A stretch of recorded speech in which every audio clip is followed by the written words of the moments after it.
Good morning! Today we are making a spread based off of my OC, Hemi! Isn't she cute? Isn't she the love of your life? She's the love of mine.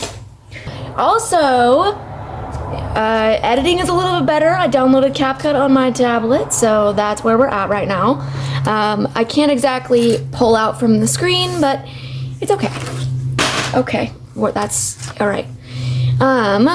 Hemi is one of these characters that I've had for 5 years now. For 5 whole years now. Oh my goodness. And I draw her quite a bit. I draw her so much. She's really one of those characters that's changed and grown with me. I've been drawing her since I was 17, and I know that there are people who have much longer OCs that have been around for longer than that, but I think 5 years is a pretty impressive feat. The first thing I wanted to talk about in this video is the nuance of Vivziepop. As the title states, and the reasoning for this is that Hemi is a quote-unquote Vivziepop OC. Now, to get into the meat of it, I know that I gave that little briefing just now, and in this video we're going to be drawing my character Hemi. She's a purple shore crab and a character based on Vivziepop's older comic universe, ZOOPHOBIA. And ZOOPHOBIA was a comic that ran from 2012 to 2016, as well as a small animated short in 2020. As someone who wasn't aware of Vivziepop's projects until her husband hotel pilot, I think this gives me the right to have a neutral or at least slightly biased view of her. So I'm going to talk about those biases first. I discovered Husband Hotel at 16 and I turned 17 shortly after. I immediately became very entranced with Angel Dust, and around that time was when I started my Instagram, so I made Angel Dust fan art. I also posted quite a bit on TikTok, as I was mildly popular on there for my Miraculous Ladybug fan art, Soul Eater content, and Steven Universe cosplay. Angel Dust was a particular favorite of mine. As someone who's been through sexual assault, I related heavily with Angel Dust, even though I've never been in sex work or anything like that. When the Addict MV dropped, that song was my top song for 2 whole years. 2 whole years, okay? It was a lot, and it would have stayed that way if I didn't get traumatized by a man. And you know what? It wasn't even traumatized. It was just another situation. Not anything like that, but you know. Those who know. Those who know. Anyway, my top song is, I think it's actually Up No More by Twice, but it used to be The Gold by Phoebe Bridgers, okay? After the Addict MV. During the time between the pilot and the Addict MV, I created my character Hemi, because on Instagram there were accounts popping up with illustrations of Blitzo from Hell of a Boss, Angel Dust, and basically the entire Husband Hotel crew, as sort of official, but not official, Instagram character accounts run by Vivziepop and her crew. So I did what any 17-year-old with a Husband Hotel OC would. I made my own in an attempt to interact with the content I currently loved. And it worked, too. She got followers, and I had many mutuals, and when Blitzo did streams on Picardo TV drawing, I roleplayed as my OC and got to talk with Angel Dust and the gang.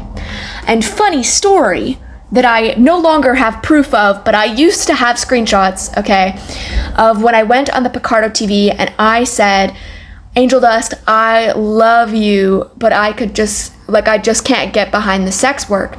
And what I meant when I said that, and at the time I meant as the character me, was that she wouldn't engage in sex work.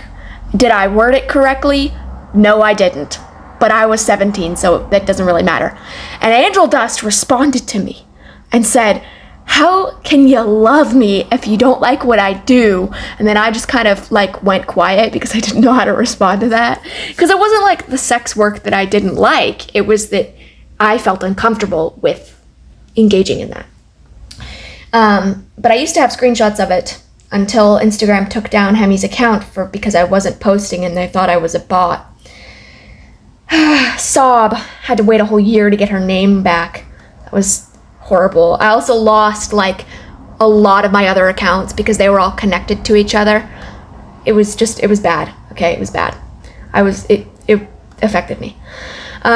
Anyways, after a couple months of being a Has-Been Hotel OC, I interacted with so much content relating to Has-Been Hotel that I accidentally became a target for Satanist accounts that would DM my account and were popping up in my feed. And at 17, I was really frightened by that, so I looked into Vivziepop's other works in an attempt to get away from the Satanism, as it wasn't what I was going for.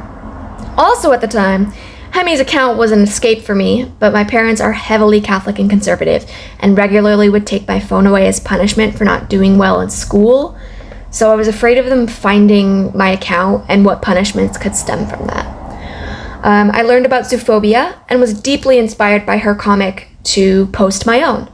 For those who don't know, I have a world called Whispertown, and in 2019, I regularly posted my entire story and comic on Wattpad and Instagram, respectively. Part of my being able to do this was because of the accessibility and inspiration of Vivziepop's Zoophobia comic. If she could put something like this out before her time at art school, so could I. I do want to say that my world of Whispertown is not inspired by anything Vivziepop has created, but her comic was a driving force for me to start putting out my project. And I did end up doing a year of animation at what is known as Penn West, but when I attended it was Edinburgh in Pennsylvania. I didn't finish going to school there, but it was wonderful, and I love the campus. To this day, I would probably say that that's like my school, even though I dropped out. Now that I've given some backstory to that, let's segue into what kind of creator Vivian Medrano is. Vivian is, I believe she's Salvadorian, was what I read. She's not, like, she's half Salvadorian. And that's important, I think, to some of the racist controversies that she's been a part of, just as a side note. Recently, there was a scandal including someone who tweeted that they liked the Vivziepop show Hell of a Boss. People effectively swarmed this creator and attacked them for saying they liked the show, and then Vivian went to Blue Sky to tweet about that situation. With that, the creator, who I believe is named Mepity, but it might be Muppety, not sure, posted a video redesigning Vivian's character Alistair, who I would say is the most critiqued character design on the show, since Vivzie said that he's from New Orleans and is supposedly black. This creator, who I think is called Mepity, then posted her 3-hour-long character redesign video, and Vivziepop also took to Blue Sky to rant about how, regardless of that creator's background in character design and various shows and advertisements, it doesn't mean that she knows all the ins and outs of the industry. Personally, if someone were to make a 3-hour-long video on my original character designs, I would be both flattered and probably a little peeved, because those are my characters. However, Mepity presented the video in a very neutral way, and while I didn't watch the whole video because it just wasn't my type of thing, I found that she seemed to be pretty respectful. And redesigning Vivziepop characters is a common topic on the internet, and quite a few of the creators that I like have done their own redesigns as well. With that, Vivziepop is often known for being a creator, quote-unquote, that bites, and those are her words, not mine. She just posted them on Blue Sky. She takes to social media now and then to rant about or reply to people who speak negatively about her projects and even herself as a person. And she's done this through her entire career, whether that be on DeviantArt, Tumblr, Blue Sky, Twitter, or Instagram. People often critique her character designs and style for not including people of color and various body types, as well as enhancing stereotypes. Specifically, that's with Vaggie, who is not only a lesbian named Vaggie, but also supposed to be Hispanic and is very angry. Although Vivziepop has made comments that her and Charlie, Vaggie and Charlie, are sort of the two sides of herself, being someone that is, feisty and Latina, and also someone who goes for their dreams, which I think kind of makes sense. To me, that makes sense. Ultimately, I feel like this leaves a lot of fans in a divided state, especially for the quite a few problematic things that went on during her zoophobia era. Should people be outwardly supportive of a creator that lashes out on others online? And at what point can you separate art from artist? People are quick to support creators like Trisha Paytas, who is also engaged in a lot of those things and interacted with a lot of people like that. And even to some extent, people still support Shane Dawson as well. I was also going to include Miranda Sings in that statement, but I do think Colleen Ballinger got effectively canceled despite her comment sections these days. I think she weeds out certain comments. For my opinion, I think it's okay to like shows like Has Been Hotel and Hell of a Boss. And from a basic perspective, despite it being a work initially made by Vivziepop, it's made with a full team of people weighing in on decisions and concepts now. People can enjoy a show just because it's a show they like. And if you're watching it specifically to shit on Vivziepop and the writing of the show, for me, that's kind of like, why waste your time watching something you don't like, you know? Unless it's a deep dive. I would like to see a deep dive on Vivziepop made by a creator that I like hearing. I would say also, for example, Dan Schneider is an abhorrent creator and writer and director. But that doesn't mean that Victorious, Sam and Cat, and iCarly are bad shows just because he's a bad person. I would say that those are pretty good shows, and they formulated a lot of, like, at least my childhood. However, regarding zoophobia, I'd say that being a fan is a lot trickier than Has Been or Hell of a Boss. When I first got into the comic, I was not aware of any of Vivziepop's controversies. I was simply enjoying the comic, but after 5 years of drawing my character in that universe, I, of course, have become knowledgeable of these things. I think it's important to add that there's a difference between liking a creator and actively supporting them.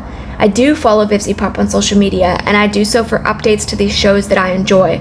You would never find me in a comment section defending her, or the shows, or wasting my time doing anything like that, because at the end of the day, it's media I like, not media I need to spend money on or become parasocially attached to the creator.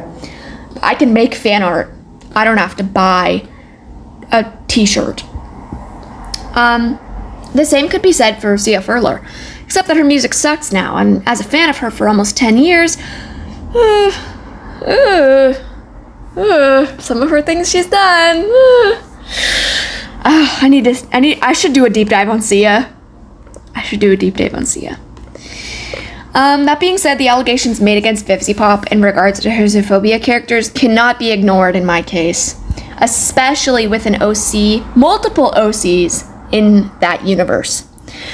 I know that there are allegations Vivian's replied to quite flippantly to working with creators who have engaged in blackface and creators who have sexualized the toxic relationship of her OC Angel Dust and also Valentino. But in the case of zoophobia, what concerns me the most is the sexualization of minors. For those who don't know, most of the characters in zoophobia are teenagers, most likely in their last couple years of high school. There are also TAs at the school who are 19 and above. Viv drew her character Addison, who within the timeline of the story is both 17 and 18, naked in a bathtub with snakes surrounding him, and he's clearly pleasuring himself. It's shown in various other pieces of artwork that Addison is attracted to snakes. She's also drawn one of her characters, Mirage, who's an adult, and captioned it, "And Mirage would absolutely love Kestrel in her sick pedo way, XD." Which is just crazy, by the way. That's crazy. She didn't publicly post any ship art of Kestrel and Mirage that I was able to find, but I've seen both that image and the character design sheets of Mirage. And while there's nothing inherently wrong with having a character that is a pedophile, if you handle the character correctly, as someone who's gotten groomed, I would say that even that small caption implies that there's some romanticization of people who are sick in the head. In regards to Addison, bestiality is wrong on all accounts, although within the context of zoophobia, the line is a bit shaky, as most of the characters are animals themselves or part animal, and Addison, I don't think, is human. He's got a tail, so just kind of weird. Not weird because the universe is animals, but like you know what I mean? That's still weird. I'm not sure. In her universe, there seems to be the occasional regular animal too, not in regards to, but like with these other animal characters who are humanized animals. I'm not sure how bestiality would work in that universe, honestly, to be honest with you. Because there are human characters, so if a human were to get with one of the animal characters, which is implied possibly to been on the way to happening, but it didn't get fully fleshed out in the comic, I'm not sure how that would work. Would they transform into a human? It's also implied that most of the characters have human designs, but there are characters who are just anthropomorphic animals, so I don't know. In her universe, there's a lot of things that weren't fleshed out that, I don't know what she was thinking. In the comic, also, while Addison is 17-18, he starts a relationship with one of the TAs who is 19. Vivian also made a statement saying that while she thought it was cringy, she wasn't outwardly against the 17 and 19-year-old pairing because it wasn't illegal and nothing illegal was happening in the real world. And I think, while a two-year age gap isn't bad, 17 and 19 is still illegal, even though, Vivzie said it wasn't. Perhaps it wasn't illegal in the Zoophobia universe, but IRL it definitely is. She later changed Addison's age to be 18, although, according to some sources, it wasn't updated on her comic site for some while. Vivziepop often uses the excuse that she was in a dark place, dark time, or young for controversial things she's drawn. Although important to keep in mind that at this time she was around my age, and I'm 22. At my darkest moments, I never drew my character engaging in any of those types of content. In the end, Vivziepop is a well-renowned creator. It would be wrong of me to say that she doesn't have a really huge influence on the art community. Her style is super recognizable, and she created a pilot and was able to crowdfund Patreon support to make a full show, and not even a full show, but 2 full shows that have now gotten picked up to be in networks. And that's incredibly cool. It's so cool that she's had a dream and has really sort of pulled through with it. From having Broadway actors and actresses voice characters on her show to being able to work with people she's had in mind for over 10 years, you gotta admit, that's amazing. And I think the important thing is remembering that when you separate art from artists, the artist's true motives will leak through into their artwork. And, for example, Melanie Martinez, I love her music, I'm not afraid to say that, but her use of child terminology, fetishization of minors, and using age play in her videos, regardless of her playing a character, that's still incredibly wrong. Especially in the fact that she's never gone through any of that herself, but played it off as something she's always dreamed of going through. And at that point, it does go into her artwork. With Vivziepop's work, I feel the most important thing for me as a viewer is that when I draw my character, I'm separating her from the Zoophobia world that was created over 10 years ago. I've made my own lore. I redesigned the world in a way that holds some things from canon, but also adds pieces to Vivziepop's unfinished project that are within my own morals and artistic experience. And it's still, obviously, her world. It derives from that, but it has my own things going into it. I'm also not a part of the furry community, so my art wouldn't have fully worked with her characters anyways. But I hope you enjoyed what I had to say about the Vivziepop nuance, and I'd love to hear your thoughts in the comments regarding all that, whether they be mad at me for what I said or adding on. People often, I see online a lot, like, well, Vivziepop never finished Zoophobia. Okay, I want her to finish Zoophobia too, but also, she's not, required to. She was making that in college. I have comics I made that I never finished. Let's talk about Hemi's comic, for example. I'm still working on that, and I probably could just finish it if I locked in and did it, but these backgrounds have hands. And also, there's not much Zoophobia content that I can copy backgrounds from, which means I need to make my own backgrounds. I have friends. I have a friend who, like a mutual, who did his own story of Zoophobia. And I loved that comic. Oh my goodness, I was obsessed. And I did get to read a little bit more because I asked him, like, do you have the rest of it? Please, let me read it. Please, please, please, please, please, please, please. And he was like, yeah, sure. But apparently he got a lot of hate for what he was putting out. This is a blue fine liner, isn't it? And I didn't catch that when I started doing it. Well, whatever. I don't want to get hate for this story that I'll do with Hemi and her girlfriend Kay. I don't want to get hate for that. Because I'm just doing it for fun. This is all for fun. I'm doing art for fun. My brother in Christ, people are allowed to draw other people's OCs and make comics about them. I do the same thing with Digital Circus all the time.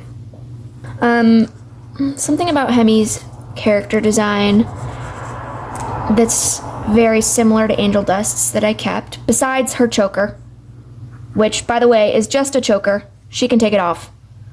She can take it off. Is that I gave her knee-high boots, but I factored it into, and before people are like, oh, you're copying Angel Dust. Okay, well, she was based on Angel Dust. Originally, she was Angel Dust's bestie, besides Cherry Bomb. So let's start with the personal design choice that she's had character growth since then, okay? Do I think her and Angel would get along now? Probably not at all. But I think that the fact that Hemi likes to go clubbing and also probably only listens to clubbing music. I actually have a playlist. I'll link that below. My Hemi playlist. Because I love my girl. This is so funny. This is just like a little drawing. Her arms are much longer. She also has three other pairs of arms in here, by the way. 3 other pairs of arms. Okay? She is a crab.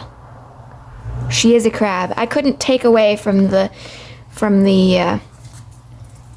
Vivziepop design of giving your character a, like, second, like a second form. Does that make sense? Like, a lot of the time Vivziepop's characters would have like a demon form, which I'm sure was just, you know, off of Has Been Hotel and kind of her inner workings of that. Should I make this into a skirt? I think I will, because she loves cute skirts. Cute skirts with ruffles! Save me, cute skirts with ruffles.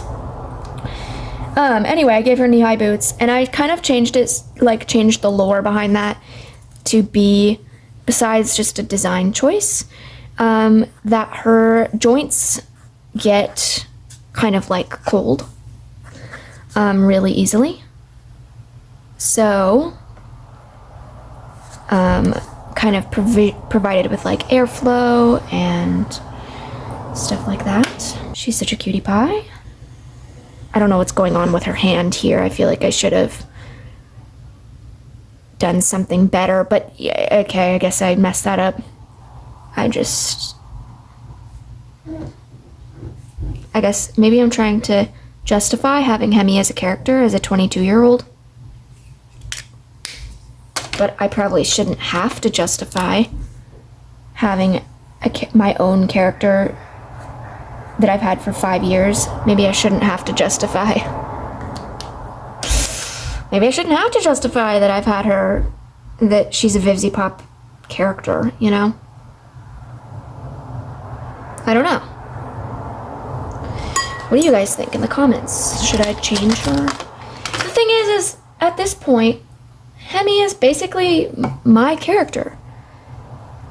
I haven't seen, like, Vivziepop make any characters that are even similar to Hemi. I haven't seen her make any characters similar to Hemi. She's her own character in basically her own universe. because I'm not taking from Vivzie's universe and being like, well, I really want to follow canon. Like, I do want to follow canon to some extent, but there isn't enough of Vivziepop's canon in regards to Zoophobia that would make it easy for me to finish an entire comic about Hemi. You know?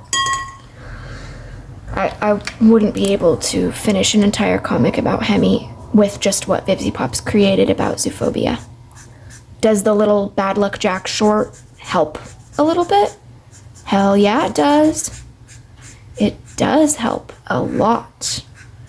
But I'm still gonna change things from that because that's her own canon for it. No. But aren't they cuties? Pela, Hemi, Solana. Except Solana's not canon to my storyline. By the way, here's more Hemi doodles. This is Rue. She doesn't quite look like that. I mean, she does, but she doesn't. If I had a different color, I'd use it.